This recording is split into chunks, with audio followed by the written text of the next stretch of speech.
La doctrine de la naissance virginale enseigne que Jésus-Christ est né d'une vierge. Autrement dit, lorsque Marie a conçu Jésus, elle n'avait jamais eu de rapport sexuel. La naissance de Jésus était donc véritablement miraculeuse.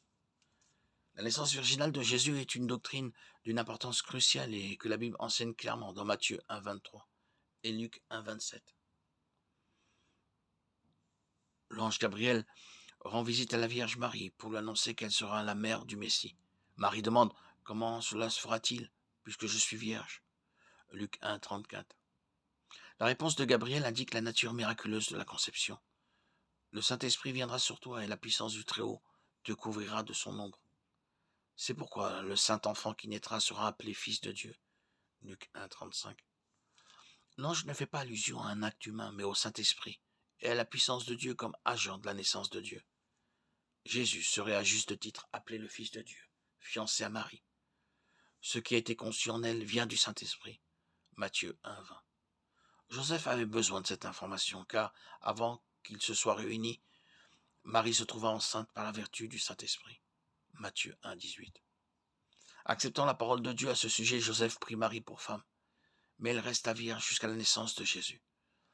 Il ne consomma point leur mariage qu'après qu'elle ait enfanté un fils. Matthieu 1, 25. Les auteurs des évangiles sont judicieux dans leur formulation pour maintenir la doctrine de la naissance virginale.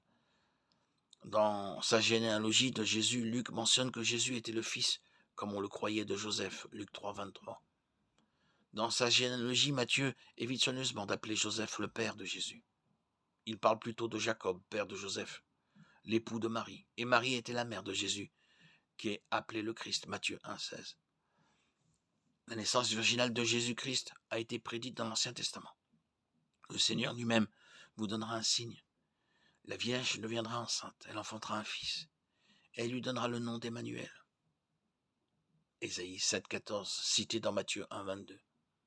Il y a aussi une allusion possible à la naissance virginale dans Genèse 3, 15, qui dit que la semence de la femme détruirait le serpent. La Bible enseigne la préexistence du Fils éternel de Dieu. Dans Ésaïe 9, 6, l'enfant qui est né est aussi le Fils qui est donné. De la même manière, Galates 4, 4 enseigne aussi la préexistence et la naissance virginale du Christ. Dieu a envoyé son Fils, né d'une femme. La naissance virginale est importante parce que c'est par ce moyen que le Verbe s'est fait chair. Jean 1, 14. Dans la naissance virginale, l'immatériel, l'Esprit Saint, et le matériel, le ventre de Marie, étaient tous deux impliqués. Tout comme à la création, la terre était informe et vide et sombre. Genèse 1, 2. Le ventre de Marie était un lieu vide et stérile. Et tout comme à la création, l'Esprit de Dieu planait sur les eaux. Genèse 1, 2. L'Esprit de Dieu descendit sur Marie. Gabriel répète plus tard la nouvelle à Joseph, l'incarnation, et le moment où le Fils éternel de Dieu a pris la chair humaine, sans rien perdre de sa nature divine. Il a ajouté une nature humaine.